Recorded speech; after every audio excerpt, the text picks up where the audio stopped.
이 시간 우리 함께 하나님의 말씀 대하도록 하겠습니다. 하나님 말씀은 우리 계시록 22장 20절 말씀부터 해서 우리 마태복음 또 시편 말씀을 함께 살피도록 하겠습니다.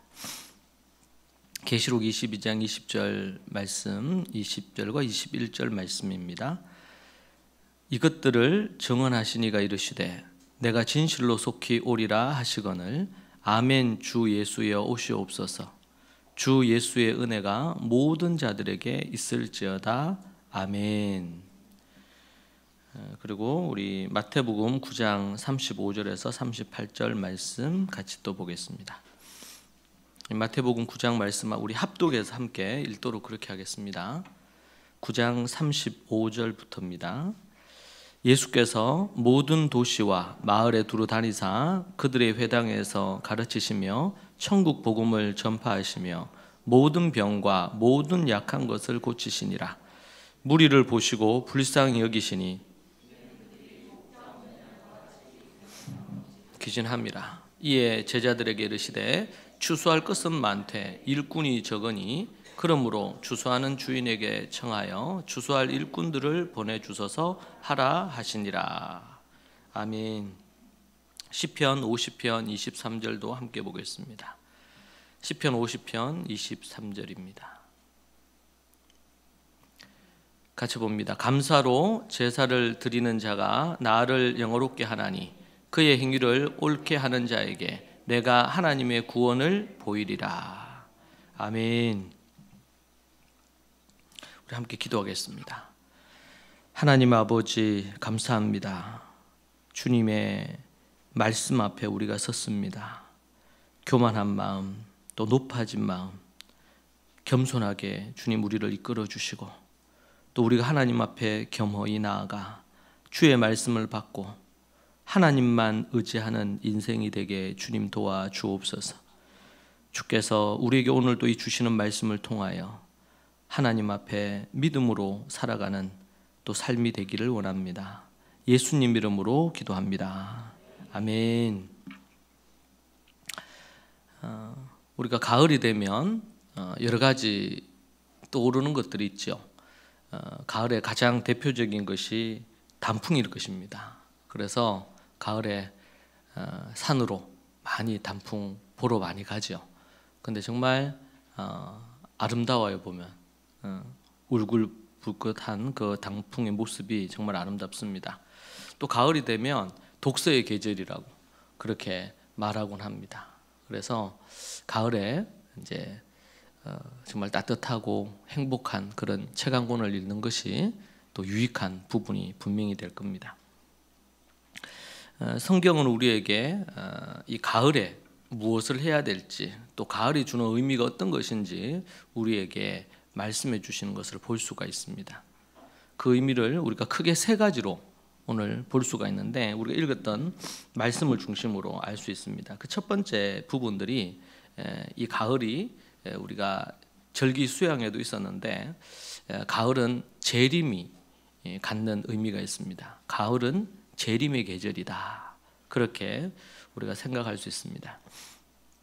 왜냐하면 가을 절기에 나팔절이나 대속절이나 아니면 초막절 이런 부분으로 예수님의 재림과 깊은 관련성을 갖고 있습니다. 그래서 가을에 절기 수양회로 재림에 초점을 두고 우리가 다시 오실 우리 주님을 기억하고 그리고 또 재림의 의미를 나팔절이나 또 대속절이나 초막절을 통해서 하나님께 나아가는 부분들입니다. 이것이 첫 번째 재림의 의미가 있다. 그래서 가을에는 우리가 딱 크리스찬들은 가을이 딱 오는 이제 시점이 되면 그때 재림을 가장 먼저 기억해야 되는 것이고 우리 주님이 재림하실 것을 고대하고 나아가야 됩니다. 그리스도인들이 가을이 되었는데도 이 재림을 생각하지 않는다. 그러면은 그리스도인의 제대로 된 삶을 생각하지 않는 것과 같습니다. 초대교회에서는 이 절기가 너무 중요했죠. 봄에는 이 부활절기인 유월절이 있었고 또 초여름 이제 여름이 시작되는 시점에서는 오순절 성령 강림절이었습니다. 있었고 말씀절기죠. 말씀과 성령 충만함의 절기. 그리고 가을에는 이 재림절기, 나팔절, 그리고 대속제일 회개하고 우리 주님이 또 임하셔서 우리를 위하여 저 천국에 처소를 예비하러 가셨다. 그리고 주님께서 다시 오셔서 우리를 데리고 가시는, 그래서 이스라엘에서 결혼식 할 때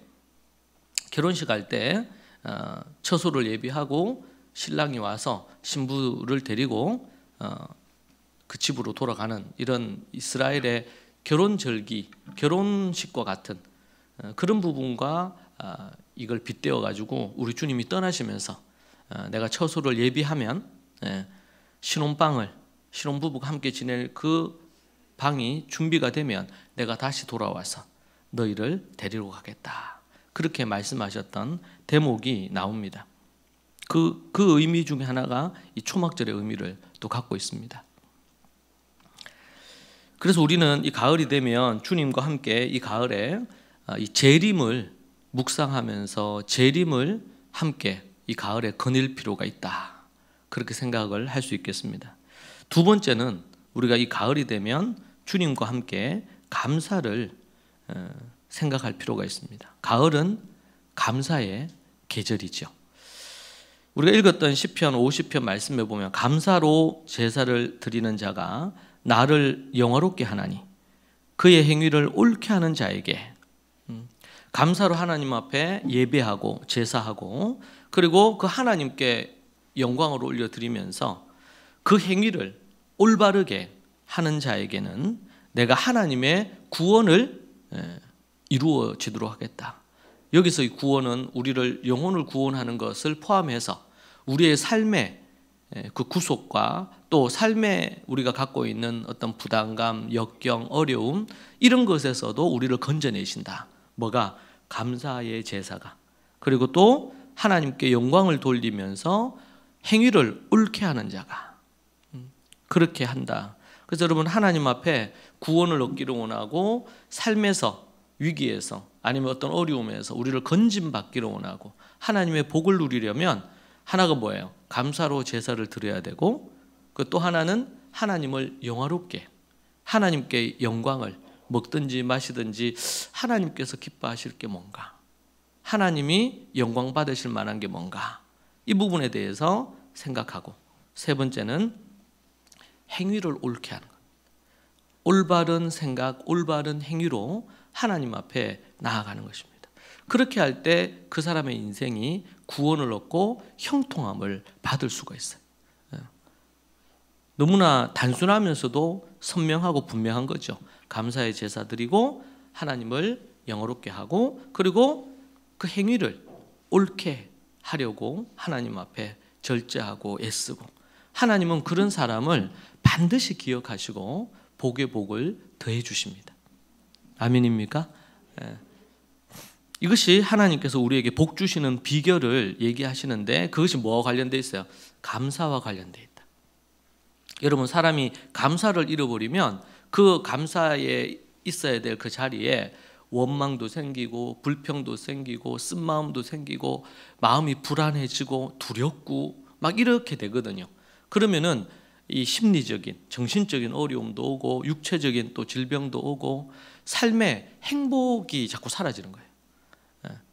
그래서 그런 말 있잖아요. 똑같이 뭐 이렇게 컵에 물이 있으면 반틈 정도 있어. 그러면은 반틈밖에 없다고 이렇게 얘기하는 사람이 있는가 하면 반틈이나 남았다고. 이게 똑같은 상황인데 그것을 어떻게 보느냐에 따라서 상황을 완전히 반대가 되죠. 반틈이나 남아있네. 너무 감사하다. 이렇게 할 수 있는데 절반밖에 없네. 이걸 가지고 뭐 하냐 말이죠. 그래서 어떤 분은 이것을 마이너스 마인드라고 하고 뭐가 없다고 생각하고 부정적으로 생각이 마이너스 마인드고, 플러스 마인드는 뭐예요? 플러스. 삶에 있어서 뭐든 간에 플러스 시키는 거예요. 이 플러스 시키면 나중에 또 더 좋은 기회들이 자꾸 옵니다. 좋은 기회들이. 어떤 사람이 캐셔로 일하는데 어떤 마트에서, 그래서 거기에서 캐셔로 일하는데 거기에서 일을 하면서 막 손님들 상대하는 것도 힘들어요. 그리고 뭐 거기에서 비정규직이니까 이 돈벌이도 별로 안 돼요. 그러니까 계산하고 또 단순하잖아요. 그 계산하는 부분들이 이런 것들이. 근데 그렇게 하니까 늘 원망하고 불평하듯이, 그러니까 표정이 안 좋겠죠. 표정이 우그러져 가지고 막 그렇게 해요. 그런데 어떤 사람이, 그 사람이 책을 읽었어요. 책을 읽어보니까 모든 상황 가운데 감사하면서 기쁘게 사람들을 맞을 것에 대한 어떤 메시지가 담겨있는 책을 읽었어. 이 사람이 곰곰이 생각한 거예요. 나이도 있는 중년의 여성인데 자기 신세를 한탄하면서 하루하루 그렇게 살았는데 이제 그 상황을, 책을 읽고는 감동이 됐어요. 그래가지고 좀 마음을 좀 바꾸기로 한 거예요. 손님들을 맞을 때 기쁨으로 내가 맞아야 되겠다. 그래서 막 쫙 줄을 서 있으면 뭐 어디서 이렇게 많은 것들이 와가지고 줄 서 있나, 그리고 피곤하다 생각하고 그렇게 하는데 자기가 이제 사장의 마인드를 갖고 자기가 사장처럼 이 손님들이 이렇게 많이 있어서 너무 감사하다, 기쁘다, 이렇게 이제 하면서 계산을 막 이렇게 한 거예요. 그러면서 이제 인사를, 눈 마주치면서 인사를 하고, 반갑다고 인사를 하고, 어떻게 잘 지냈냐고 인사하고, 뭐 늘 오는 고객들도 있으니까 단골 손님 드릴 거니까 그렇게 인사를 하고 막 이렇게 한 거예요. 그러니까 이게 보는 사람도 기분이 좋죠. 그렇게 해서 했는데 어느 날 거기를 지나던 한 사람이 이제 캐셔들이 쫙 이렇게 있어서 계산하는 걸 보는데 유독 한 사람의 얼굴빛이 막 빛나더래요. 그리고 막 아주 유쾌하고 쾌활하고, 그래서 막 손님들을 대하는데 모습이 달라. 근데 그 모습을 보고는 이제 지나가던 그분 너무 감동이 된 거예요. 그래서 며칠 동안 쭉 지켜봤어. 그러니까 그날 유독 뭔 돈이 생겼든지 기분이 좋아서 그런 건지, 아니면은 항상 그런 건지 궁금해서 지켜봤는데 그 사람을 보니까 그렇지 않아. 항상 늘 미소를 띠고 웃고 행복한 거예요. 그래서 이제 물었어요. 그래서 이제 여차여차해서 자기가 그전에는 정말 늘 우거지상을 하고 막 그렇게 했는데 좀 이렇게 다르게 하기로 마음을 먹었다고 그렇게 해서 얘기를 했어요. 그러니까 그 얘기를 듣고 이렇게 했던 사람이 나중에 이렇게 보니까 그 사람이 이런 마트의 체인의 총 책임자로 있는 사람이에요. 그래가지고 이 사람을 이제 그냥 그 사람이 뭐 학벌이 돼요, 아니면 뭐가 어떤 그런 게 또 없었단 말이에요. 근데 그 사람을 차출해가지고 전국에 있는 점포에 고객들을 상대하는 캐셔들을 교육하는 책임자로 이 사람을 발탁을 한 거예요. 그렇게 해서 그 사람의 인생이 어떻게 보면은 역전이 되는 그런 일이 있었다고, 그런 얘기를, 그런 기사를, 그런 글을 본 적이 있거든요. 항상 감사하면서 매사에 미소를 띠고 기쁨으로 뭔가를 긍정적인 마음으로 그렇게 뭐 그 캐셔가 어떻게 마음 먹느냐에 따라 달라진 거잖아요. 상황이 달라진 건 하나도 없죠. 형편이 달라졌거나 뭐 일이 달라졌거나 이런 게 전혀 없어요. 감사하는 인생이, 감사하는, 그러니까 감사하고 또 즐거워하고 미소를 띠고 이런 부분들에 대한 모습을 보면은 그 사람하고 얘기도 하고 싶고, 그 사람하고도 같이 뭔가 일을 하더라도 같이 하고 싶고 이런 마음이 들잖아요. 근데 그렇지 않으면 어때요? 불편해. 뭔가 그런 기회들을 얻을 수 있는 기회를 놓칠 가능성이 높은 거예요. 우리의 삶에, 그래서 하나님께서는 우리에게 범사에 감사라 하셨는지 모르겠어요. 범사에 감사해라. 감사하는 자에게. 그렇잖아요. 우리가 뭐 어떤 일을 하는데 어디 직원이 있어. 근데 그 직원이 늘 출근할 때 보면은 못마땅한 표정으로 출근을 한다. 일을 하면서도 아주 작은 일에도 예민하게 이렇게 반응한다. 여러분 어디에서 일을 하거나 직원으로 있을 때는 반드시 생각해야 될 게 뭐예요? 내가 이 사업장에 내가 사장이다. 그런 마인드가 너무 중요해요. 그런 사람들에게는 또 다른 기회들이 많이 옵니다. 어떤 어려움이 있더라도, 그리고 표정이 밝고 기뻐하고 이런 모습들이 있잖아요. 그럼 그런 사람들 곁에는 사람이 있고 싶어 해요. 함께는 뭘 하고 싶어해요. 근데 그렇지 않는 경우에는 어때요? 예. 함께 하기를 불편해하죠. 우리가 한 해의 끝자락에 이 가을에 매우 중요한 것은 한 해를 돌아보면서 우리가 감사하는 거예요. 우리가 이제 이 절기로 따지면 추수감사절은 미국의 절기입니다. 예. 이제 우리 맥추절 뭐 이런 부분들, 그런 부분들이 또 이제 이 감사의 의미를 갖고 있고, 물론 초막절에도 감사의 메시지가 있죠. 예. 그리고 우리나라에는 추석이 어떻게 보면 그런 의미가 있어요. 그러니까 이제 우리나라에 복음을 전했던 곳이 미국 교회가 우리나라에 복음을 전했기 때문에 미국의 영향을 받아서 우리 뭐 추석처럼 미국에서는 추수감사절이 되면 고향을 다 찾고 부모님 찾고 함께 모여서 그런 시간 갖거든요. 근데 우리나라는 그렇지는 않아요. 그런데 그래서 이제 예전에 우리 교회 그 목회협력위원회에서 논의를 한 적이 있었던 것 같아요. 추석을 맞추어 가지고 우리가 추수감사 절기를 그냥 보내는 거가 우리나라에 좀 더 적합하지 않는가. 근데 가만 보니까 추석 때는 너무 다들 정신이 없잖아요. 그래서 그때는 그때대로 민족 절기니까 그렇게 하고, 또 11월은 12월을 앞두고 있으면서 한 해를 좀 돌아볼 수 있는 그런 좀 기회가 되는 것 같아요. 12월이 되면 또 좀 또 정신없이 마감하고 또 새해를 준비하는, 모든 뭐 회사든 어디든 간에. 그러니까 지금 우리가 이제 이번 주부터 우리 토다의 삶에서 감사를 묵상하고 있습니다. 몇몇 분들이 저한테 연락 오셔서 이 감사 관련된 토다의 말씀이 너무 좋다고, 감사를 특별하게 보내고 있다고 이번 주에 저한테 연락 오신 분이 있어요. 여러분, 지금부터 해서 우리 이제 다음 주 또 그 다음 주 2주간에 걸쳐서 우리가 추수감사로 보낼 건데, 여러분 하나님 앞에서 감사하는 하루하루, 특별히 이 시즌에는 1년 중 이 시즌에는 감사를 입에 가지고 살아가는, 감사를 생각하는 그런 기회가 되면 좋겠습니다. 그래서 우리가 한 2주간 정도 우리 또 감사 관련된 이 토다의 삶 진행하고 있으니까 여러분들이 그러한 부분들을 생각하면서 돌아보면 좋을 것 같아요. 하나님이 어떤 일을 행하셨는지 이 한 해 동안 우리 눈에 보이지 않은, 가시적이지 않은, 비가시적으로 눈에 안 보이는 곳에서 하나님께서 일하셨던 일들이 많이 있잖아요. 그러한 부분들을 헤아려 볼 때에 하나님 앞에 감사할 수 있는 것들이 많습니다. 저는 하나님 앞에 걸을 수 있어서 참 감사해요. 제가 한때 걸을 수가 없었으니까. 일본에 집회하러 갈 때도 그때 휠체어 타고 갔었거든요.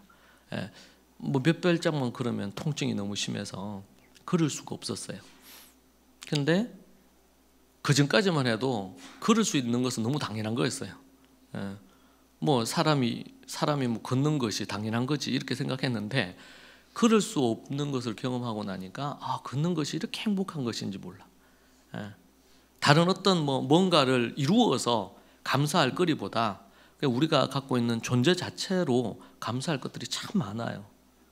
그래서 제가 이제 감사 일기를 매일 쓰는데 일주일에 한두 번 이상은 쓰게 되는 것 같아요.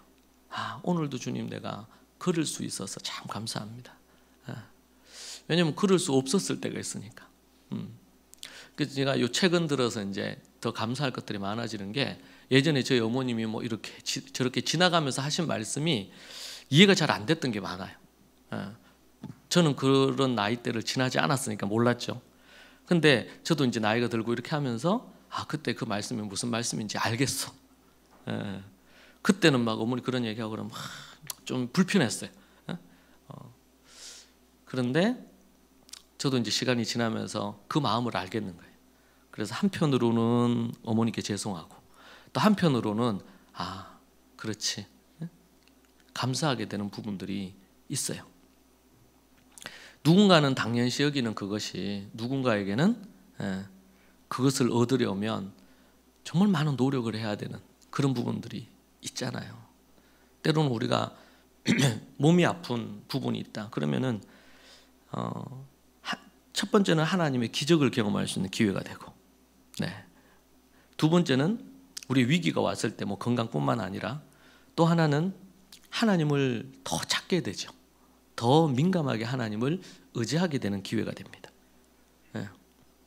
그리고 하나님 앞에 어떤 간증거리들이 자꾸 많아져요. 예. 그래서 여러분 우리가 하나님 앞에 감사한 것들, 여러분 이 한 해를 지내면서 물질적으로 작년 이맘때부터 해서 한 1년 동안 여러분의 물질적인 부분에 있어서 아니면 또 건강에 있어서 행복한 어떤 상황들, 이런 것들이 여러분에게 어떤 게 있는지 돌아보시고, 감사한 것들을 자꾸 많이 찾고 이런 걸 찾으면 감사한 것들이 더 많아지는데, 이 감사한 것들을 자꾸 찾지 않고, 그래서 성경에서는 뭐야? 감사하고 자족하라 그러죠. 만족하란 말이에요. 만족하라. 그렇게 되면 이게 갈수록 더 감사할 것들이 더 많아지고 만족해지고 자족하는 마음들이 많아지고 행복하고 기뻐할 일이 더 많고. 여러분 아십니까? 전 세계에서 우리나라는 행복지수가 많이 떨어져요. 선진국들이 대부분 행복지수가 다 떨어져요. 50이 100위권 밖이에요. 근데 전 세계에서 가장 행복하다고 하는 나라가 이 방글라데시, 소말리아 이런 데예요. 우리는 축구를 하는데 축구공이 정말 기가 막히게 좋은 공으로 하잖아요. 얼마 안 주면 사. 근데 거기는 돼지 창자에다가 막 이렇게 해가지고 그걸로 차거든요. 근데 우리나라 애들이 축구하는 것보다 방글라데시 애들이 축구하는 더 행복하대. 꼬을 데도 없어요. 이상한 나무로 해가지고 해놓고는 그렇게 하고, 그리고 뭐 잔디 이런 거 없어. 위에 뭐 이렇게 인조 이런 거 없어요. 그냥. 그런데 행복한 거예요. 여러분 우리나라의 청소년들이 가장 불행하다 그러죠. 전 세계에서 가장 불행한 행복지수를 따지면 그 그룹에 속해요. 아주 행복한 중간 아니면 마지막.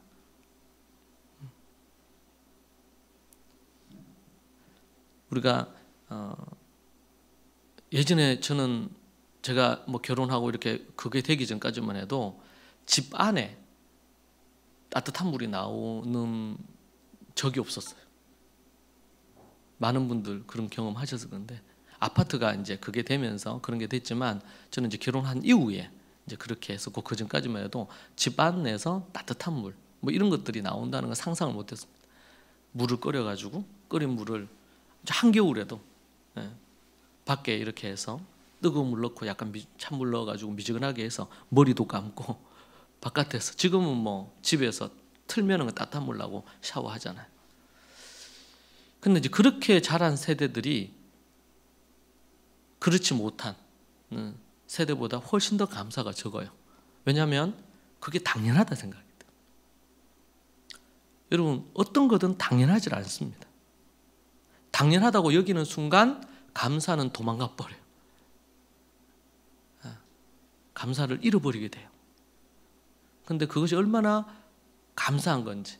그러니까 이 공다운 공이 없는데 그런 거에다가 막 칭칭 감아가지고 공을 차며 이렇게 한 아이들에게 정말 우리나라에서 사지도 않을 아주 질이 떨어지는 축구공을 하나 갖다 주면은 그곳에서는 너무나 감사하겠죠.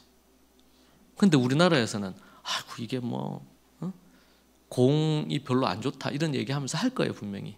감사하기보다는. 그러니까 사람의 어떤 욕심과 이런 것은 끝이 없어요. 끝이. 근데 그걸 채워줄 부분들이 없어요. 그러니까 계속 그런 것들로 만족하지 못하게 만드는 존재가 사탄이야. 사탄은 끊임없이 만족치 않도록 만들어요. 그리고 상대적으로 다른 사람하고 비교하면서 어떤 기준을 갖고 모든 것들을 하는 거죠. 그래서 더 높이, 더 많이 뭔가를 가지려고 하는 욕심이 사람들 마음에 자꾸만, 그러면은 감사가 없어요. 한 번도 감사하거나 행복한 적이 없는 거예요. 그래서 행복한 사람들의 특징 이렇게 가지고 나온 이런 자료들을 보면 어때요? 가장 공통적으로 나오는 게 만족하는 말들이에요. 아까 앞에서 얘기한 것처럼 절반이나 있네. 감사하다. 괜찮아. 이 정도면 충분해. 이런 말들이에요. 근데 불행한 사람들의 특징은 뭐냐면 왜 이것밖에 안 될까? 나는 언제 누구처럼 할까? 그냥 그런 목표가 있으면 최선을 다해서 하면 돼요. 그런데 그런 마인드를 갖게 되는 순간 마이너스가 되는 거죠. 자꾸 자존감도 낮아지고 기쁨이 사라지고 행복하지 않는 거예요, 마음에. 근데 우리 그리스도인들은 행복할 조건이 이미 다 갖춰져 있어요. 왜냐면 하나님을 아버지라고 부른다고 우리 찬양했잖아요. 아버지라 부르네 이렇게 찬양했잖아요. 그러니까 찬양만 하면 우리가 끝나면 안 되고 하나님이 아버지인데 하나님이 아버지인데 뭐가 다른 뭐가 뭐 더 필요해요. 그래서 그런 말 있잖아요. 우리 예수님으로 충분하다고. 우리 마인드가 그런 마인드를 가져야 돼. 그럼 어떤 상황을 만나더라도 이것을 이겨갈 수 있는 힘이 생겨요. 그렇지 않잖아요. 그러면은 자꾸 낮은 자존감이 생기고 마음이 우울해지고 이런 게 생기면 이제 심리적으로도 떨어지고 또 정신적으로도 어려움들이 생기고 워낙 복잡한 현대이기 때문에 스트레스 받을 일이 참 많아요.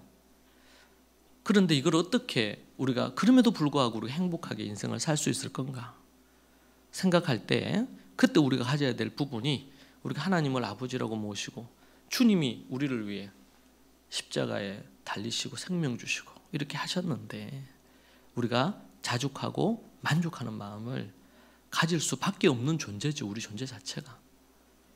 그런 나가 누군가 나의 정체성에 대한 깊은 자각을 가지게 되면 혹시 여러분들 지금 뭐 가지고 있는 이런저런 부분에 있어서도 여러분이 만족하고 감사하고 기뻐하는지를 보십시오. 이것이 하나님의 성령이 우리에게 주시는 마음이고 사탄은 불평하고 원망하고 만족하지 못하고 감사가 없는 기쁨이 없는 그러면서 뭘 추구해요? 아주 말초신경적인 순간적인 쾌락을 자꾸 추구하게 만들거든 사탄은. 그러면은 갈수록 얼굴이 어두워져요. 근심과 염려가 많아져요. 그럼 삶이 더 안 좋은 부분으로 꼬이게 돼요. 감사입니다. 그래서 우리가 추수감사절을 지냈는데 추수감사절 예배 드렸다. 그리고 추수감사 헌금을 드렸다. 이것보다 더 중요한 그런 것도 중요하지만 더 중요한 것은 여러분 안에 말할 수 없는 감사가 막 일어나는 거예요. 그래서 그걸로 기뻐해. 그래서 여러분의 표정이 밝아지고 여러분의 마음이 풍성해지고 이 가을에 참 감사하다. 저는 한 25년 동안 매년마다 이제 제가 감사를 표현하는 분들이 있어요. 그분들은 부담스러워해. 제가 예전에 처음 이렇게 캠퍼스 사역할 때 간사로 이렇게 지원할 때 그때 이제 간사 시험을 대비했거든요. 그래서 몇 주간 동안 모여가지고 그 선배 간사님이 있었어요. 그분이 이렇게 뭐 해서 페이퍼 내고 이렇게 하면 아주 좀 무서운 간사님이었어요. 그래가지고 뭐 해고 빨간 펜으로 이렇게 다시 오라고 그럼 다시 또 그때 간사 시험 치는 우리 그 대구 경북권에 한 3명 있었는데 막 그렇게. 근데 이제 그때는 잘 몰랐어요. 근데 지나고 나서 그때 그렇게 좀 모질게 그렇게 하면서 배웠던 그 이제 그 시험 중에 뭐 영어도 있고 논술도 있고 시험 있거든요. 제가 있던 그 간사 그쪽에서는 뭐 많이들 떨어졌어요.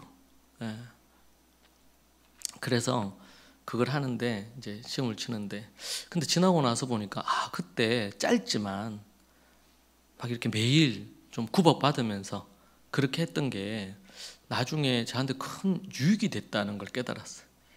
그리고 나서 제 마음에 이 가을이 되면 감사가 떠오르면서 그분한테 내가 꼭 감사 편지, 또 어떨 때는 이제 적은 금액이라도 돈을 드리거나 아니면 선물하거나. 근데 처음에 제가 이제 그걸 하니까 너무 이제 멋져가 하는 거예요. 그럼에도 불구하고 제가 그집 뭐 그때 이후로 해가지고 매년마다 이제 선물을 드리거든요. 감사 편지, 땡큐 카드 쓰고.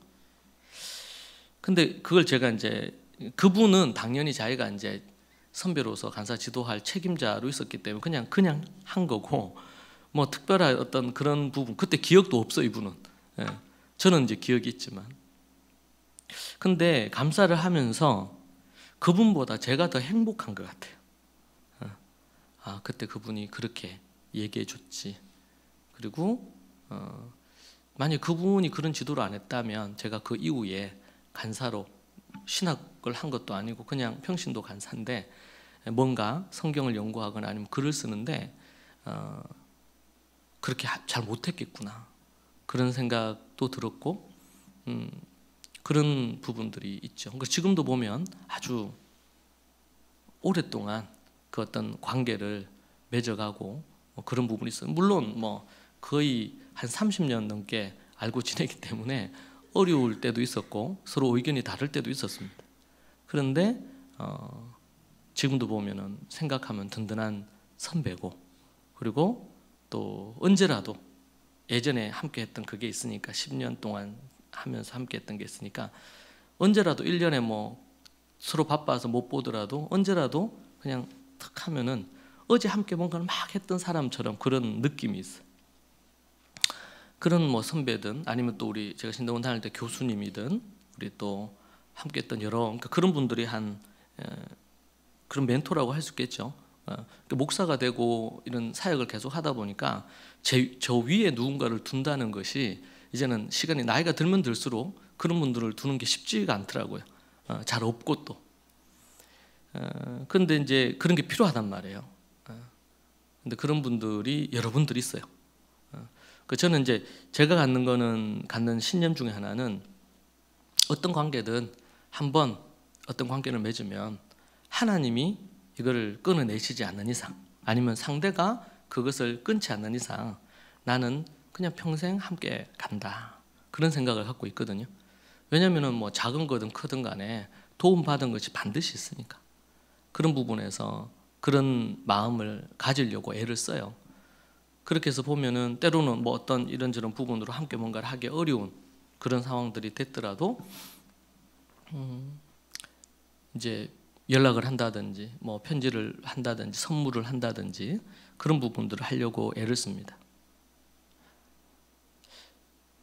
여러분, 우리가 어떤 형태로든 감사를 잃어버리는 순간 그것은 그냥 한 가지를 잃어버리거나 이런 게 아니고 모든 것을 잃어버리는 겁니다.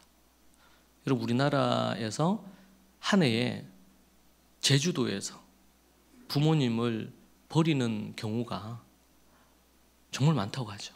뭐 몇천 명 단위는 아닌데 몇백 명 단위가 된다 그래요. 그래서 제주도에서 골치 아프대. 근데 이분들이요, 참 안타까운 거는 그렇게 버려졌잖아, 제주도에. 그런데 자기 신분을 안 밝히는 분들이 많대. 버린 자식이 공무원이거나 버린 자식이 뭐 어떤 경우는 큰 병원 원장이거나 이런 경우도 나중에 확인하다 보면 나온대요. 근데 부모들은 자식한테 해가 될까 싶어서 버림을 받았는데 본인 신분을 얘기를 안 하는 거라. 그런 경우가 많대요. 참 안타깝죠. 정말 이 부모님에 대한 감사, 첫 번째는 우리 하나님께 감사일 거고, 두 번째는 이 부모에 대한 감사, 정말 중요한 부분. 네, 그게 지금 이 시대는 갈수록 더 그런 것들이 없어지잖아요. 그럴수록 우리 교회는 부모를 공경하고 효를 행하는 이런 것들이 여러분 강력한 전도의 도구가 돼요. 부모 자식 간에 참 저렇게 사랑하는구나. 한국 2023년 한국 사회에 부모 자식 간에 따뜻한 대화가 오가고 있는 가정이 있다는 거, 기적이다. 어떻게 그런 일이 있냐 말이지. 뭐 그런 우스갯소리 그런 얘기도 하죠. 부부가 뭐 우리 크리스찬 기독교 마인드로는 그런 게 없지만 다음 생에 다시 태어나도 지금 남편과 아내를 만날 거냐? 그런 뭐 한 번씩 질문하잖아요. 이게 잘못 질문하면 참 곤란해질 수 있는 건데 정말 우리가 감사하고 또 하나님 행하신 일 또 뭡니까?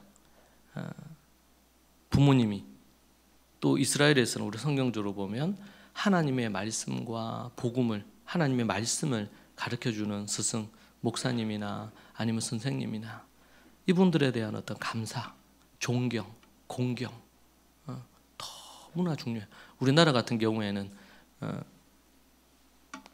임금님과 부모와 스승 하나라고 그런 좋은 전통이 이건 참 아름다운 전통이에요.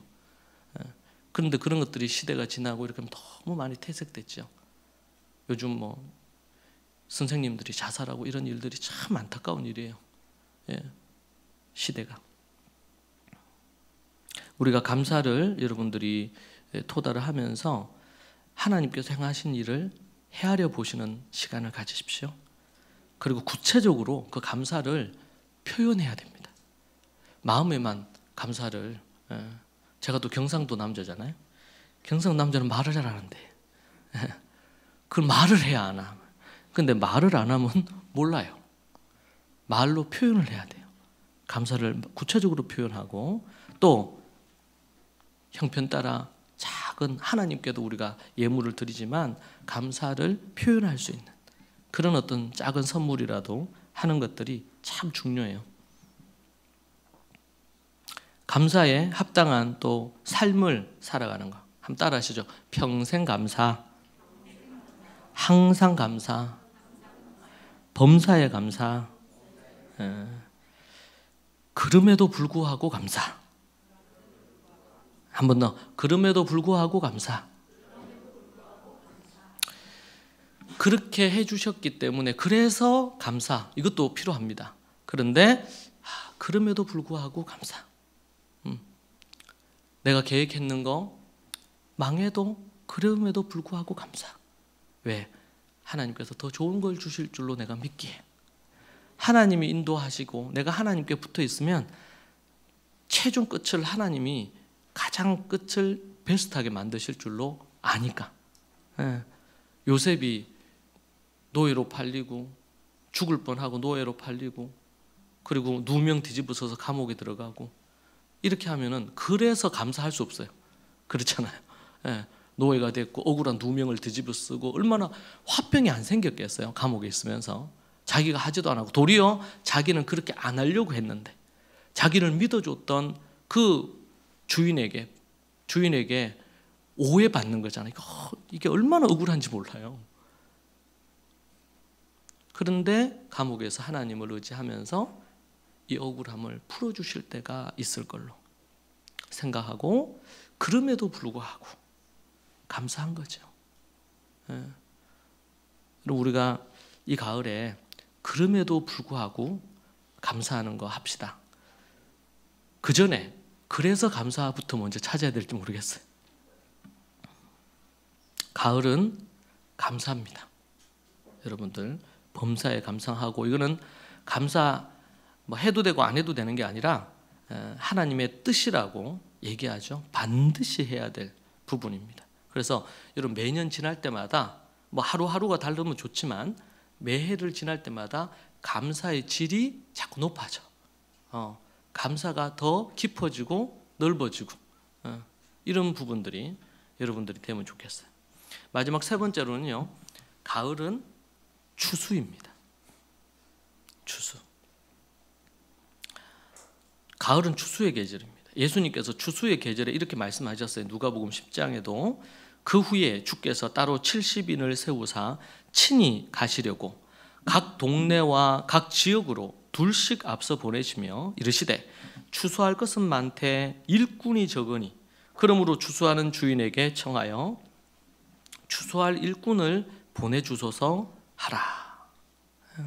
보내주소서. 재림을 맞아서 영혼의 추수를 소망할 것을 얘기를 하시는 것이고요. 추수를 얘기할. 우리 주님께서 베드로를 처음 부르실 때 고기를 건지고 있는데 네가 어부인데 사람을 낚는 어부가 되겠다. 그렇게 처음 부르실 때 아직 예수님 안 믿었어요. 불신자예요. 그런데 그때에 네가 사람 낚는 어부가 되게 하겠다. 그렇게 말씀하시죠. 영혼을 추수할 그 부분, 추수할 것은 많은데 일꾼이 적다. 추수할 일꾼을 보내어 주소서 하라. 주님은 영혼 추수를 위한 일꾼을 모으시는 분이고 마지막 때에 추수할 일꾼이 많이 필요하다. 그래서 그 추수할 일꾼을 찾으셔요. 한 2단에서 우리 엘리베이터 타고 올라오면 경기교회에 거기에 보면 2단 들어오지 말라고 이렇게 해놨잖아요. 거기에 보면 그 2단에서 쓰는 용어가 있어요. 추수꾼이래. 추수꾼. 추수꾼. 그게 이 말씀에 근거했을 것 같아요. 추수꾼. 이게 얼마나 좋은 표현이에요. 추수하는 일꾼이라는 거잖아요. 그런데 이거 2단이 쓰는 바람에 자칫 추수꾼 쓰면은 혹시 저 2단 아닌가 오해할 수 있어. 그래서 이 단어를 쓰는 게 참 불편한 거예요. 거듭남과 제사함과 거듭남의 비밀 이런 것도 못 써. 근데 정말 그 중요한 단어들이거든요. 성경적인 단어, 신학적으로 너무 중요한 단어들이에요. 이게 우리 가져와야 돼. 이거 추수꾼도 그 단어 중에 하나인 것 같아요. 우리는 주님을 위한 추수꾼, 복음을 먼저 알았을 뿐 그 복음을 가지고 이게 너무나 기쁘고 행복한 소식이잖아요. 그래서 예수님을 또 영혼들을 기도하고 그들을 구원하는. 제가 오늘 가을을 주님과 함께 가을을 거닐다 제목을 이렇게 잡았는데 갑자기 겨울이 돼버렸어요. 이게 지금 이거 이상 기온인 건데, 그래서 갑자기 이 설교 제목하고 이 계절이 안 맞아. 지금 가을, 여러분 기억하세요? 가을이에요. 지금 아직 가을이에요. 우리가 이 가을에 하나님 앞에서 영혼을 구원하는 이 추수의 계절이라는 걸 기억하고, 특별히 이 성경에 보면 로마서 16장, 우리 로마서 봤었는데 20여 명의 제자 사도들이 있었죠.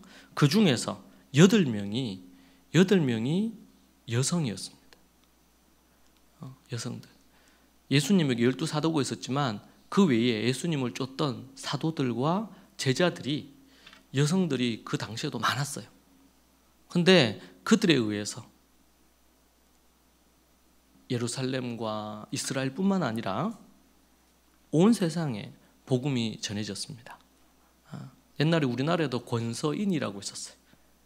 쪽복음인 성경책을 들고 지게에 지거나 아니면 보찜해가지고 전국을 돌아다니면서 이 전도, 이제 지금으로 하면 소책자겠죠. 쪽복음인 그런 거, 누가복음 아니면 이렇게 해서 그거 한 권씩은 이제 돌아다니면서 전달하는 거예요. 권서인이라 그래요. 그런 분들은.